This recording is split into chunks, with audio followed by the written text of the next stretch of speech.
ಕತೆ ಹುಚ್ಚುಹಕ್ಕಿ. ಹಳ್ಳಿ ಬದಿಯಲ್ಲೊಂದು ದೊಡ್ಡ ಮರ ಇತ್ತು. ಆ ಮರದ ಮೇಲೆ ಒಂದು ಚೆಂದದ ಹುಚ್ಚುಹಕ್ಕಿ ವಾಸಿಸುತ್ತಿತ್ತು.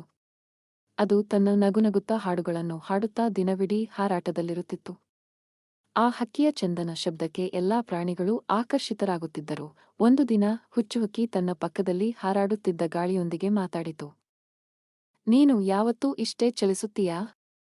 ನಿಂತುಕೊಳ್ಳಲು ನಿನಗೆ ಶಕ್ತಿಯಿಲ್ಲವೇ? ಗಾಳಿ ನಗುತ್ತಾ ಹೇಳಿತು. ನಿನ್ನ ಹಾಡು ಹೀಗೆಯೇ ಮುಂದುವರಿಯಲಿ. ನಾನು ನಿಲ್ಲುವುದಿಲ್ಲ, ನೀನು ಹಾಡುವುದಿಲ್ಲ. ಆ ಹಕ್ಕಿ ಗಾಳಿಯ ಮಾತು ಕೇಳಿ ಗಂಭೀರವಾಯಿತು. ನಾನು ನನ್ನ ಹಾಡು ನಿಲ್ಲಿಸಬೇಕು ಎಂದು ಯಾರಾದರೂ ಕೇಳಿದರೆ ಆ ಗಾಳಿ ನುಡಿದಿತು. ನಿನ್ನ ಹಾಡು ನಿಲ್ಲಿಸಿದರೆ ಈ ಮರ, ಹಣ್ಣುಗಳು ಮತ್ತು ಎಲ್ಲ ಜೀವಿಗಳು ನಿನ್ನನ್ನು ಮಿಸ್ ಮಾಡಿಕೊಳ್ಳುತ್ತವೆ. ಅಂದಿನಿಂದ ಹುಚ್ಚುಹಕ್ಕಿ ತನ್ನ ಹಾಡು ನಿಲ್ಲಿಸಲೇ ಇಲ್ಲ. ತನ್ನ ಹಾಡುಗಳ ಮೂಲಕ ಅದು ಎಲ್ಲರಿಗೂ ಸಂತೋಷವನ್ನು ಹರಡುತ್ತಾ ಹೋದಿತು.